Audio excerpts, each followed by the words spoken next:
What if I told you that almost everything I learned about World War II was carefully trimmed down, cleaned up, and edited to hide some of the darkest military actions ever carried out on foreign land?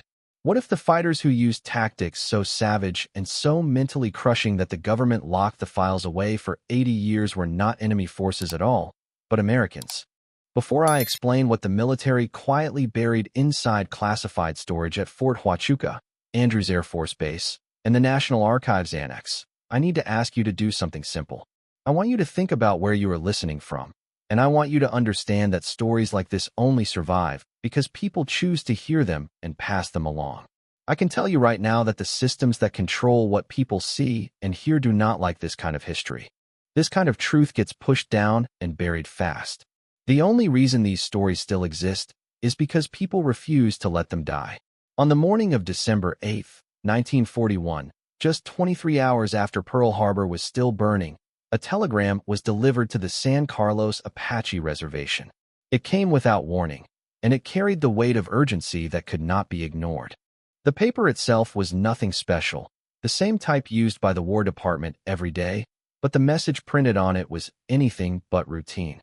It demanded that members of the Tribal Council report immediately to Fort Huachuca for what was described as an issue of national security tied to cultural preservation. By the time night settled in, 12 Apache elders had crossed the Sonoran Desert and arrived at the military base. Nothing that happened inside that meeting ever made it into an official wartime report. The room they were taken into had no windows and no decorations, just bare concrete walls and a single overhead light that threw heavy shadows across the floor. Sitting opposite the elders were 3 Army officers wearing plain uniforms. There were no name plates, no rank markings, and nothing to identify who they really were. The oldest of the 3, a man the Apaches later referred to only as the Colonel, set a leather folder down on the table without opening it. When he spoke, his voice shook just enough to suggest he was either worn down from exhaustion or carrying something far heavier. He told them, calmly but directly, that the Army was about to ask for help winning the war using methods that would never be admitted by this government or any other. He explained that everything discussed that night would be sealed under classification levels higher than even the nuclear weapons program. If they agreed, they would be asked to train soldiers to become something unseen since the days when Apache ancestors fought in those same mountains. These men, he said, would not be soldiers in the traditional sense. They would be ghosts. The tribal chairman, Joseph Tasosi, stared at the officer for a long time before answering. His response survived only in a single declassified fragment released decades later, in 2014. The words were simple, but they carried a cold edge. He said their grandfathers had always known how to make an enemy fear the dark. Then he made it clear that if the Army wanted that knowledge passed on to its soldiers, it would not come without consequences. Teaching that kind of power, he warned, always came with a price. Once a man is taught how to move as quietly as the wind and strike with the patience of a mountain lion, he does not just flip a switch and go back to being someone who sleeps easy at night. I could tell right away that what the military was laying out went far beyond the well-known story of the Navajo Code Talkers, who would later be honored and publicly praised for their service. This was something completely different. What they were really planning was to turn old Apache guerrilla warfare into a modern weapon. They wanted to take psychological tactics passed down by word of mouth over generations and fuse them with formal military training. The goal was to create special units that could operate unseen in the darkest corners of the Pacific and European war zones. As far as anyone has ever been able to find, the program was never given an official name in any paperwork. Historians and investigators who have spent years digging through scattered records now call it the Shadow War Initiative, mostly because they needed something to label it. By January of 1942, the first group of volunteers was transported to a brand new training site about 30 miles northeast of Fort Huachuca. It sat inside a narrow box canyon that had once been used by Apaches as hunting land, and that choice was no accident. The Army wanted the men training there to feel surrounded by history. They believed that being on ancestral ground would awaken instincts that normal training grounds could never reach. In total, 147 men showed up and began the process. When it was over, only 63 made it through. Everyone else vanished from the system. Their names were quietly removed from military rolls, and their families were sent short telegrams saying they had been reassigned to classified duties. After that, there were no updates, no explanations, and no records anyone has ever been able to uncover. What happened inside that canyon over the next 6 months has only survived through broken testimonies and heavily censored documents. Even those pieces suggest the training was unlike anything the United States military had tried before or has dared to repeat since. The men were taught how to move across land without so much as brushing a leaf, how to navigate using the stars and their sense of smell, and how to stay alive for weeks behind enemy lines with no supplies at all. Most unsettling of all, they were trained to use fear itself as a weapon, breaking an enemy's mind long before a fight ever started. One of the few first-hand accounts comes from a journal kept by Lieutenant Robert Shun, one of only 3 non-Apache officers allowed to witness the training. After he died in 1998, the journal was found among his personal belongings. In an entry dated March 14, 1942, he wrote that he had seen something that made him question whether they were truly the good guys in the war. He described a demonstration of what the instructors called the fear walk. It involved watching an enemy position for hours, sometimes days, while deliberately letting that enemy sense they were being hunted without ever showing a face. Small objects would be moved just enough to be noticed. Strange markings would be left behind, hinting that something unnatural had passed through the area. Sounds would be made that did not quite register as human, leaving the mind unsettled and searching for answers. By the time actual contact happened, he wrote, the enemy was already beaten. Their nerves were shot, their confidence gone, and their will to fight had already collapsed. They are fighting ghosts, and ghosts cannot be killed. That line stuck with me. I remember asking Sergeant Chino if he ever worried about what would happen to our guys once they came back home after learning this kind of warfare. He looked at me in a way I will never forget. His eyes seemed far older than a man who was only 24 years old. Then he told me, flat and honest, that not all of them would come back, and the ones who did would not be the same men who had left. At the time, I did not fully grasp what he meant, but I am starting to understand it now. The first time these Apache-trained units were sent into real combat was in June of 1942. A team of 12 men was quietly deployed into the Philippines, deep behind Japanese-controlled territory. They were dropped into the thick jungles of Mindanao, where visibility was low and survival depended on instinct as much as skill. Officially, their assignment was simple intelligence collection. In practice, that description barely scratched the surface. What they were actually doing would today be labeled extreme psychological warfare mixed with carefully chosen assassinations. Every move was designed to spread fear, confusion, and panic while keeping direct combat to an absolute minimum. Their goal was not just to kill, but to make the enemy feel hunted, watched, and powerless. One of the clearest accounts from the other side came from Lieutenant Yamamoto Kenji, a Japanese officer whose personal diary was recovered after the war and later translated by American intelligence. In his entry dated August 3, 1942, he described encounters that he believed could only be explained as supernatural. He wrote about a single night that ended with 20 of his men dead, even though no gunshots were ever heard. He wrote that at first light, they discovered Sergeant Nakamura hanging from a tree. His throat had been cut clean, yet there was no blood on the ground beneath him. Surrounding the tree were strange markings that no one could identify, symbols that seemed to shift and change when you tried to look at them head-on. That same night, he recorded hearing noises in the jungle that defied explanation. They did not sound like animals, and they did not sound human either. He said it felt like something else entirely was moving just beyond sight. By morning, 6 more soldiers were dead. Each had been killed in his sleep, their eyes frozen open, as if they had seen something so terrifying it stopped their hearts. There were no footprints, no broken branches, no signs that anyone had entered or left the camp. His commanding officer ordered an immediate withdrawal from the area. The men, he wrote, were completely shaken. They whispered about demons and spirits stalking them in the dark.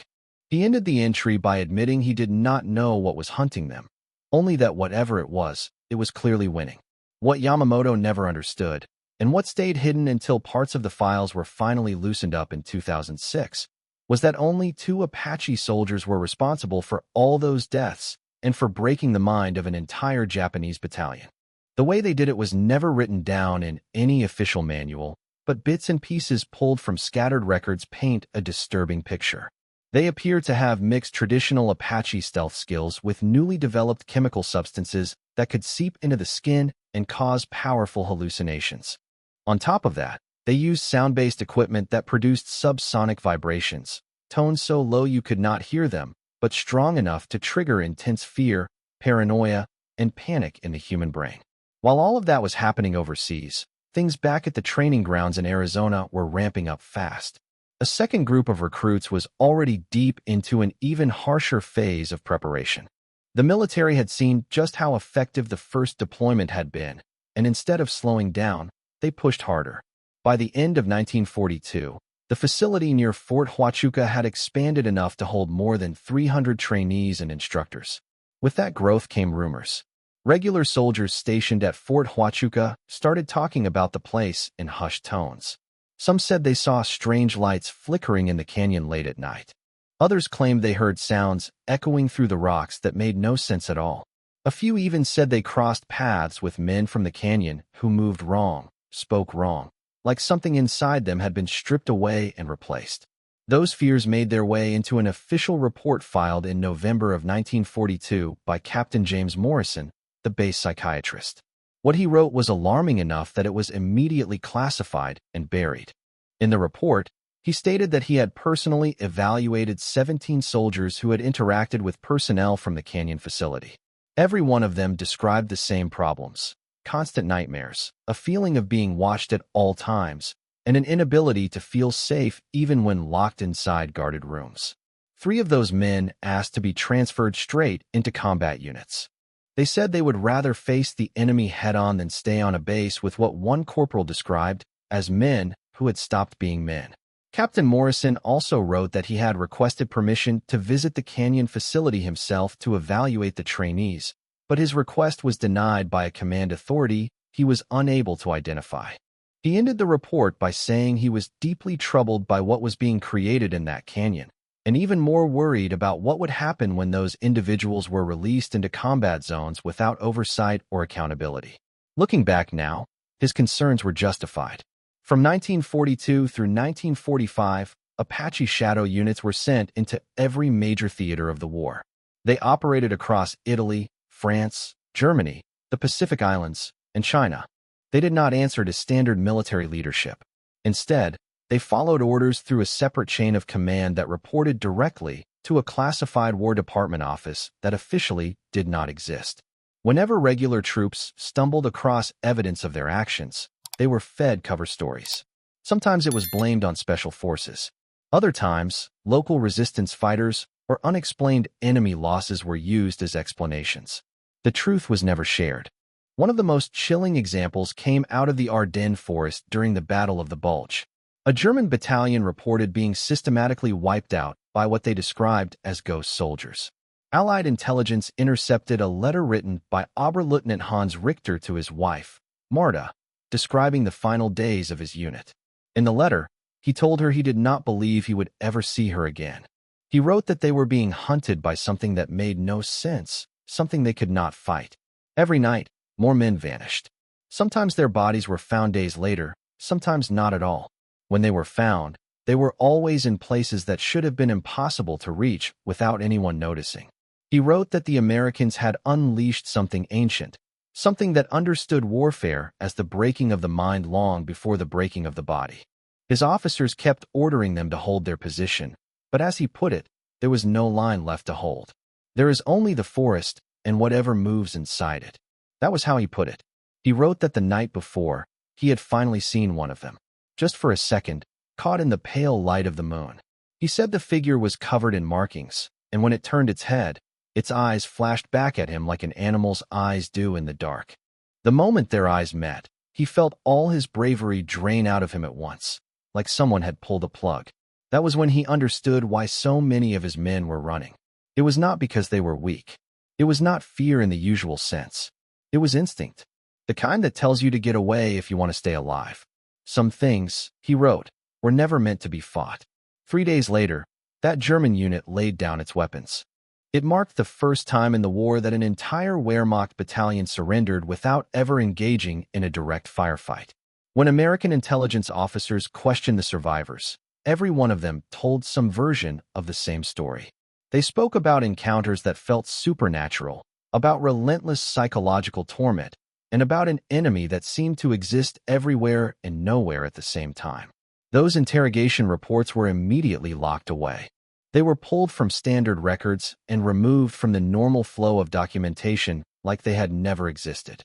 Out in the Pacific, things only escalated. On Okinawa, Japanese defenders started reporting attacks by what they called the Silent Ones. These enemies never spoke, never showed themselves clearly, and somehow slipped into the most heavily guarded positions without setting off alarms or meeting resistance. One report from the Japanese High Command, recovered after the war from the remains of a destroyed bunker, described a scene that chilled even hardened analysts. An entire command post had been discovered with every soldier dead. There were no signs of struggle, no visible wounds. Later medical reviews suggested the men had all died from extreme stress-related heart failure. Every death happened on the same night, at nearly the same time. An after-action report from the United States Marine Corps, dated May of 1945 and partially released in 2009, described walking into what was clearly the aftermath of one of these Apache shadow operations. The Marines had advanced into a cave network expecting fierce resistance. Intelligence had identified the area as a major Japanese supply hub and command center. Instead, they found around 80 enemy soldiers already dead. The officer writing the report said the scene was unlike anything he had seen in 3 years of fighting. The bodies were arranged deliberately, positioned in ways meant to unsettle anyone who entered. Some were placed to look as if they were still alive, staring straight at the cave entrance. Others had been moved into locations that should have been physically impossible. The entire cave system carried a strange smell, something unfamiliar that made every man uneasy the moment they stepped inside. The Marines refused to stay. Several became violently sick. They marked the location, pulled out, and left the area untouched. The report ended with a clear recommendation. Whatever had happened there went far beyond standard combat. The site should be sealed, avoided, and never entered again. By the time spring rolled around in 1945, with the fighting in Europe finally coming to an end and the war in the Pacific growing even more intense, I could see that the Apache shadow units had built a combat history that was hard to wrap your head around. On paper, it looked impressive. At the same time, it was deeply unsettling. Officially, they had carried out more than 200 missions, though people who later studied the records believe the real number was much higher. Their confirmed enemy death count topped 3,000, but that number did not tell the full story. What really set them apart was how many enemy units simply broke apart after encountering them. Morale collapsed. Soldiers deserted in large numbers. Fear spread faster than bullets ever could. Some analysts later believed these psychological tactics may have shortened the war by several months. But none of that came without a price, and it was a price the military never planned for and did not know how to manage. The men who had been reshaped into these shadow fighters could not just switch back into regular soldiers, let alone normal civilians. Toward the end of the war, troubling reports started coming in from the Pacific. Commanders described Apache unit members who stopped responding to orders, lashed out violently at friendly troops who surprised them, or walked off into the jungle and were never seen again. One classified medical report from a field hospital in the Philippines, dated July 19, 1945, described 3 soldiers from a shadow unit who had been found wandering in what doctors called a form of combat psychosis unlike anything they had ever documented before. The report stated that these men did not respond to standard psychiatric treatment. They spoke in languages that did not match any known Apache dialect. They showed physical strength and endurance that appeared well beyond normal human limits. When sedated, their sleep patterns showed signs of extreme trauma. Yet when awake, they showed no visible fear, panic, or emotional distress at all. The doctors wrote that it was as if these men existed somewhere between full awareness and some other altered state of being. The attending physician recommended immediate transfer to specialized medical care, but that request was denied. He noted that a colonel, whose name he was ordered not to record, instructed him to keep the men isolated and to make sure their condition was never entered into their official medical files. When the war finally ended and millions of soldiers began returning home, the military was left with a serious problem.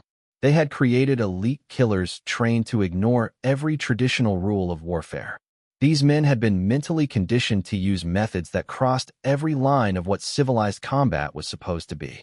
Now, those same men were expected to quietly blend back into everyday life. The solution the military chose was blunt and efficient. They erased most of the Apache Shadow Warriors from the record books. Out of 237 men who completed the training between 1942 and 1945, only 68 show up anywhere in post-war military records. The rest simply disappear after their final missions. Their families were told they died in combat, yet no remains were returned. There were no marked graves. Their names never appeared on memorial walls. In death, they became what they had already been in war: ghosts. The small number who did officially come back were sent to a place that does not appear in any formal military documentation. It is only hinted at in a few declassified memos from the late 1940s. According to those fragments, the site was somewhere in the mountains of New Mexico and was described as a rehabilitation center for special operations personnel. Letters that survived from men sent there tell a very different story. One of them, written by Thomas Nage to his brother and dated October 6, 1946, was found decades later among family papers. In it, he wrote that they were told the place was meant to help them heal, but in his words, it was nothing more than a prison. They keep us separated from one another here. We are not allowed to gather or talk freely. They give us medications that fog the mind and slow the thoughts, making it hard to stay sharp or remember things clearly. They sit us down and ask questions about what we did during the war. But when we tell the truth, when we speak honestly about what we were trained to do and what we became, I can see fear on their faces. That is when I realize they are not looking for answers. They are trying to wipe our memories. The problem is, you cannot erase something that has been carved into you. The training changed something deep inside us, something that cannot be undone. We were taught to reach into parts of our heritage that were never meant to be used this way. Our ancestors warned about walking that path. We were taught how to become something dangerous, something that could not easily come back. Now the same people who pushed us down that road want to pretend it never happened. They want to erase the evidence of what they created. I do not believe many of us will ever leave this place. If you ever receive word that I have died, I need you to know this. Do not believe it. We do not die easily anymore. Not after what we have become. According to official paperwork, Thomas Nage died on November 3, 1946. His death certificate claims pneumonia took him at a veterans hospital in Albuquerque, New Mexico. There are no hospital records showing he was ever treated in Albuquerque. His body was never returned to his family. He was 26 years old, and it did not stop there. When the war ended, the disappearances did not fade away. Through the late 1940s and well into the 1950s, something unsettling began happening across the southwestern United States. Apache men started going missing from reservations in Arizona, New Mexico, and Oklahoma. Many of them were too young to have fought in World War II, which only made it more alarming. Tribal police reports from that time show the same pattern repeating over and over. The men would be visited by strangers claiming to be military recruiters or government representatives. They spoke about special opportunities, secret programs, and ways to serve the country while honoring Apache heritage. They used the right words. They knew the right names. Then the men would vanish. One report, filed by Officer Daniel Begay of the San Carlos Apache Tribal Police in April of 1952, laid it out plainly. On the morning of April 9th, he was called to the home of Margaret Gozin.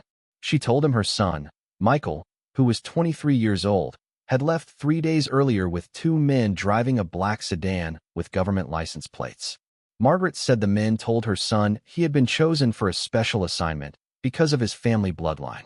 They even mentioned his grandfather by name, Joseph Gozin, who had served during World War II in a classified role. After that day, she never heard from Michael again. When Officer Begay contacted the Military Liaison Office at Fort Huachuca, he was told no recruitment had taken place. He was advised to drop the matter immediately. The warning, he later wrote, felt less like advice and more like a threat. He was told that continuing to ask questions would harm both his career and the safety of the reservation. What the tribal police did not realize at the time, and what would not become clear for many years, was that the Shadow Warrior program never truly ended. It did not shut down. It simply went deeper underground.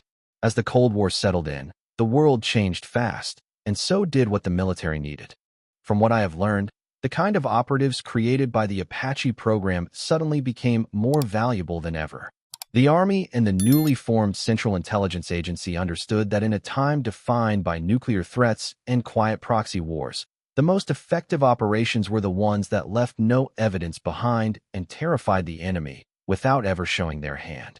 Some documents that were accidentally declassified in 2017 pulled the curtain back just a little. They showed that from 1948 through 1963, a continuation of the original program was running under the code name Night Wind. During that time, more than 100 additional Apache operatives were recruited and trained. These men were sent into places like Korea, Vietnam, Guatemala, Iran, and other regions where the United States was deeply involved in covert actions. Unlike the men from World War II, these operatives officially never existed at all. They were not listed as soldiers. They had no service numbers, no files, no paperwork tying them to the military or any agency. It was as if they had never been born. Still, stories followed them. In Korea, rumors spread among both American troops and enemy forces about something moving through the mountains that felt more like a spirit than a man. One Marine Corps intelligence report from December of 1950, recently uncovered among misfiled records at Camp Pendleton, describes the interrogation of a captured Chinese officer. He had been found wandering alone, separated from his unit, confused and visibly shaken. Speaking through a translator, the officer said he had encountered what he called the wind that kills. According to the report, the prisoner became increasingly distressed when asked what happened to his unit. He insisted they had been attacked by something they could not see. There were no tracks, no signs of movement, nothing left behind except the bodies of his fellow soldiers. He claimed the attackers used weapons that made no noise and killed without leaving visible wounds. He said they appeared and vanished at will, like shadows. The officer repeatedly described seeing one of these figures up close. He said the man had markings on his face that glowed faintly in the dark, and eyes that did not look at him so much as look through him.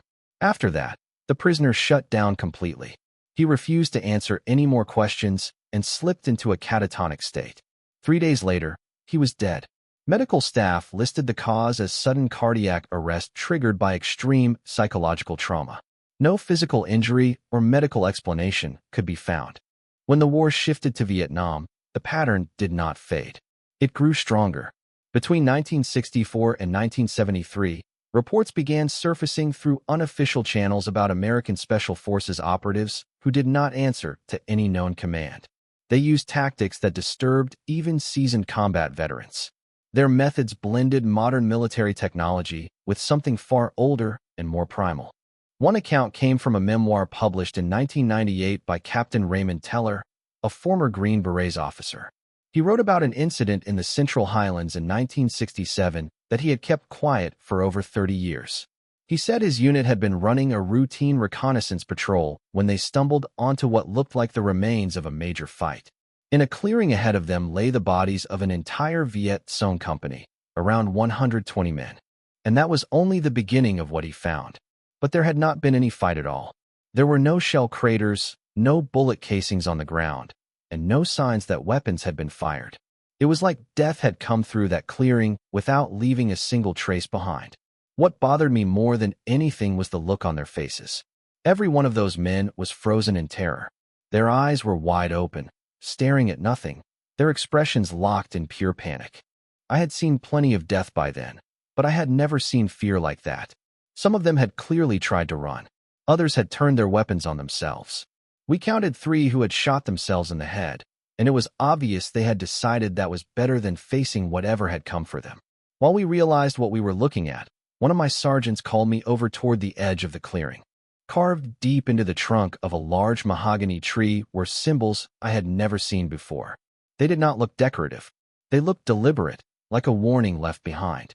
Our Montagnard guide took one glance at those markings and went pale. He refused to take another step forward. He told us those signs belonged to what he called the shadow hunters, and that if we valued our lives, We needed to leave right away. As we pulled back from the area, I caught movement high up in the jungle canopy. It lasted only a second. I saw a figure covered in dark patterns that seemed to swallow the light instead of reflecting it. He was watching us, not attacking, just making sure we were leaving. I never submitted an official report about what we saw that day. I knew exactly what would happen if I did. It would be buried, classified, or laughed off. Still, I have not gone a single day since without thinking about it. By that point, the technology these operatives were using had come a long way from what was used during World War II. Later on, declassified research papers from the Army Chemical and Biological Warfare Division showed that during the 1950s and 1960s, the military poured serious effort into developing substances meant to trigger overwhelming fear, paranoia, and mental collapse. One research summary from 1961, marked at the highest classification level, described tests involving something referred to only as Whisper Agent. According to that document, Whisper Agent was extremely effective at causing intense anxiety and auditory hallucinations. When released in tiny amounts through skin contact or inhalation, test subjects reported hearing voices, seeing visual distortions, and becoming convinced they were being watched or hunted. The report noted that the effects did not fade quickly. In many cases, they lasted for 72 hours or longer, long enough to completely break a person without ever firing a shot. When Whisper Agent was used alongside harsh environments and total isolation, it could push even mentally healthy people into a full psychological breakdown. The documents recommended it specifically for covert psychological operations where the military needed to be able to deny that any chemical weapons had been used at all. And it did not stop with chemicals. Another file, dated 1964, went into detail about sound-based weapons. These devices were built to emit subsonic and ultrasonic frequencies that could cause confusion, dizziness, nausea, and in some cases, even heart failure. What made them especially dangerous was their size. They were small enough for a single operative to carry and could be used without leaving behind any clear evidence. A field report from Vietnam in 1968 described the use of something referred to only as Nightbird technology. The personnel who deployed it were never identified. According to the report, after the device was activated, enemy forces in the area showed signs of mass panic. Radio transmissions picked up afterward suggested the enemy believed they were under attack by supernatural beings. Several enemy soldiers were seen running into the jungle, abandoning their weapons and equipment. Days later, some of them were recovered alive, but they were mentally shattered. Their descriptions of what they experienced matched exactly with known effects linked to Nightbird exposure. The mission was considered a success. Not a single shot had been fired. As disturbing as those documents were, the most unsettling information did not come from official paperwork. It came from the men who were pulled into the program and somehow lived long enough to talk about it. In 2004, a former operative using the name David Nighthorse reached out to a journalist. He said he could not carry the secret anymore. The article that followed was published by a small independent outlet and then disappeared almost immediately. It was wiped from the internet. Only a handful of copies survived. In that article, Nighthorse said he had been recruited in 1970 when he was just 19 years old. He was taken from the Mescalero Apache reservation in New Mexico. He wrote that the recruiters told him he had been selected because of his bloodline. They said his great-grandfather had been one of the original warriors, and that something in his blood made him suitable for what they were doing. He said they transported him to a facility that does not appear on any map. According to him, it was underground, carved directly into a mountain somewhere in the Four Corners region. The training that followed, he wrote, was beyond anything he had ever imagined. They did not just train them to fight. They did not just teach survival skills. They were teaching them how to become something else entirely. They showed us how to reach into something they called ancestral memory.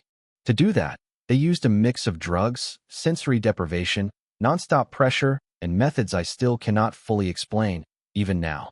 The goal was to break down our normal way of thinking and rebuild it into something entirely different.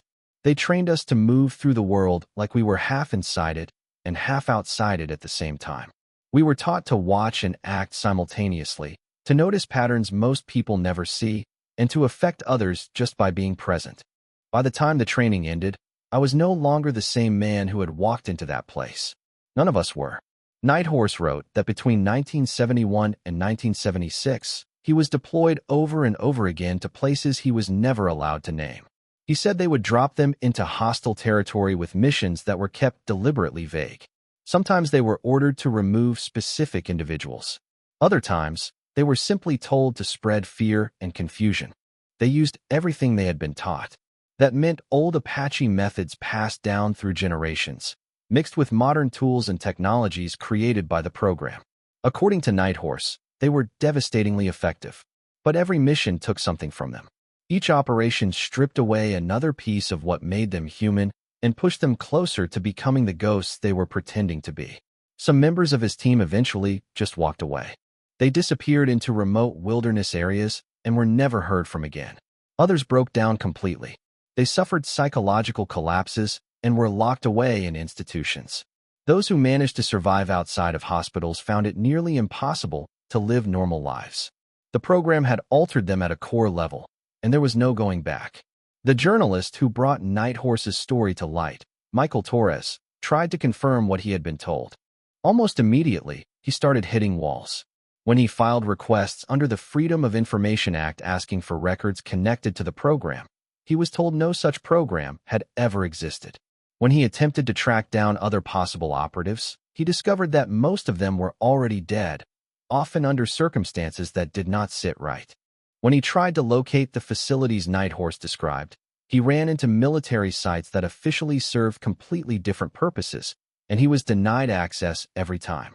Torres managed to publish 2 follow-up articles.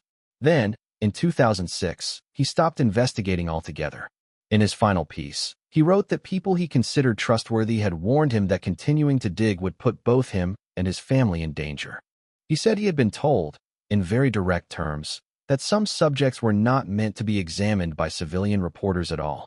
He ended his last article by saying he had been shown proof that other people who chased the same kind of truth had paid a heavy price for it. Because of that, he said he was shutting the investigation down for good. Even so, he made one thing very clear. He said he believed the heart of what David Nighthorse had told him was real. He believed the government had created and used operatives trained in psychological warfare techniques far more extreme than anything the public had ever been told about. He believed versions of these programs might still be active in some form. And he believed the men who served in those roles deserved acknowledgement for what they sacrificed, even if that acknowledgement could never happen out in the open. Michael Torres died in 2009. Authorities ruled it a hiking accident in the mountains near Taos. None of his research files were ever found. David Nighthorse disappeared from public view in 2005 and has never resurfaced. The most recent hint that the program never truly ended showed up in 2019. A budget document from the United States Department of Defense was briefly released without proper redactions before being quickly pulled back. Buried deep inside hundreds of pages was a single-line item labeled Heritage Warrior Continuation. Fiscal year 2020. $12.3 million. No explanation. There were no notes about what the program involved or where it operated. When members of Congress asked questions, they were told it related to Native American cultural preservation efforts at military bases. After that, the conversation stopped. No additional details were ever made public. Still, there are signs that whatever began with the Shadow Warrior program did not stop there. Over the past 20 years, reports have kept coming out of war zones around the world describing encounters that sound eerily familiar. In Afghanistan, fighters associated with the Taliban spoke about being hunted by something they called the Silent Death, something that moved through the mountains without noise and killed without leaving evidence. In Syria, both government troops and fighters from ISIS described phantom units that appeared and vanished at will, using tactics that mixed advanced technology with fear-based methods that felt ancient. Intelligence analysts who have studied these accounts, and who only speak off the record, say the techniques first developed in the Apache Shadow Warrior program were too effective to disappear. According to one analyst, those ideas were copied, modified, and reused by military and intelligence services across the world. The key lesson, he explained, was simple. The most powerful kind of warfare happens in the mind before it ever reaches the body. If you can break an enemy's will, if you can make them afraid of darkness, afraid of silence, afraid of what they cannot see, then the fight is already over. What the Apache warriors understood, and what the military learned from them, was that this kind of combat is not just about strategy or weapons. It is about reaching deep into the oldest fears humans carry, the ones that live below conscious thought. Once those fears are turned into weapons, there is no perfect defense against them. Back on the reservations where many of the original operatives were taken from, the damage never fully healed. Elders still speak quietly about the men who left and never came back, and about the ones who returned changed in ways no one could explain. Stories have been passed down, never written into official records, about veterans who could not sleep inside buildings, who spoke languages no one recognized, who seemed to exist partly in this world and partly somewhere else. Some communities tried to help in the only ways they knew how. Ceremonies were held to cleanse those men of whatever had been done to them. Sometimes it helped, sometimes it did not. And in many cases, the scars left behind were simply too deep to remove. I heard one story that stuck with me more than most. In 2012, a medicine man from the San Carlos Reservation agreed to speak, but only if his name was never used. What he said was simple, and it was heavy. He explained that the old ways can heal a lot of things. They can bring balance back when something inside a person has been thrown off. But what happened to these men, he said, was not just an imbalance. It was a deep change to who they were at the core. He said the military took their warriors and turned them into something that no longer fully belonged to the human world, and not fully to the spirit world either. They became something in between. According to him, some of those men are still out there, living far away from towns and cities, unable to come back to regular life. He said that sometimes, people still leave food at the old places. By morning, the food is gone, but no one ever sees who takes it. The families of the men who vanished into the program carry their own kind of pain. They live knowing their fathers, brothers, and sons served their country in ways that will never be spoken about. They know those men paid a price no one can measure. Some families still wait for answers. Others have stopped waiting and try instead to remember who those men were before they were taken. I have been told that deep inside the National Archives, in sections that require the highest security clearances, there are entire filing cabinets dedicated to the Shadow Warrior program and its different versions. Those files are said to include mission reports, training manuals, medical notes, and psychological evaluations. Together, they tell the story of one of the most extreme military experiments this country has ever carried out. Those files also hold letters, personal items, and photographs of the men who took part. Many of them have no other official record of ever existing. They were turned into ghosts on purpose, and they stayed ghosts because that was the only way the program could survive. The question that keeps coming back to people who study this history is not whether the program worked. Everything that can be found suggests it worked extremely well.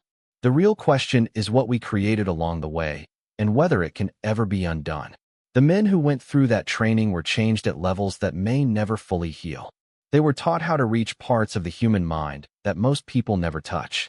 They were given tools, both mechanical and psychological, that gave them abilities that felt almost unreal. Then they were sent into situations where using those abilities was not just allowed, but expected. Some of those men are still alive today. They live on the edges of society, in remote places, using names that are not their own. They are in their 80s and 90s now. But people who have crossed paths with them say they are still powerful in a way that is hard to explain. They move in ways that feel wrong somehow. They notice things other people miss. And when they look at you, it feels less like they are seeing you, and more like they are seeing straight through you. They exist in a state of readiness that never truly powers down. For most soldiers, the war ended when the armistice was signed, when the plane touched down, when the uniform was folded away. For the Shadow Warriors, there was no clean ending. The battlefield simply shifted. Jungles became mountains. Mountains became cities. The faces changed, the flags changed, but the nature of the work did not. And there is evidence, fragmentary, unsettling, that it still has not ended. That somewhere in the desert Southwest, or perhaps in several places at once, young Apache men are still being quietly identified, still being told they were chosen, still being promised a way to serve that honors their heritage while never naming the cost. The techniques refined over decades of classified warfare have not vanished. They have been perfected, inherited, passed forward. The program that officially does not exist continues to not exist, and in that absence, it continues to operate.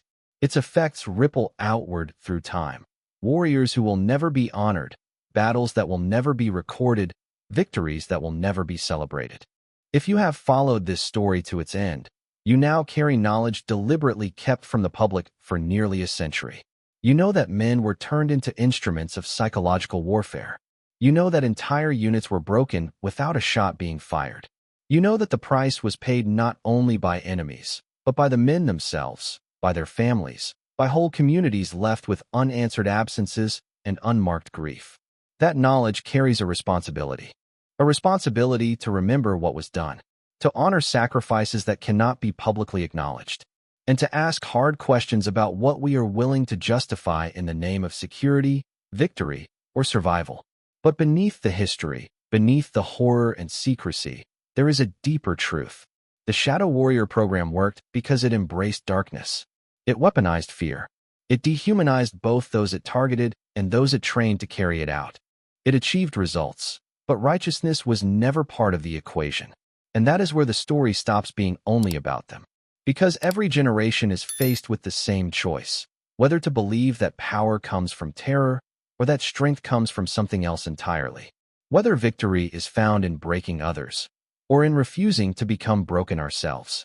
Jesus Christ taught a radically different kind of power, one rooted not in fear, but in love, not in domination, but in sacrifice. I am the light of the world, he said. Light does not need secrecy. It does not require erasure. It does not create ghosts. The men in this story were asked, trained, to become darkness.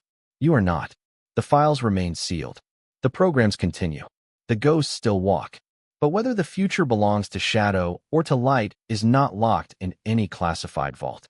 That choice is made, again and again, by those who hear stories like this and decide what kind of world they are willing to build and what kind of people they are willing to become.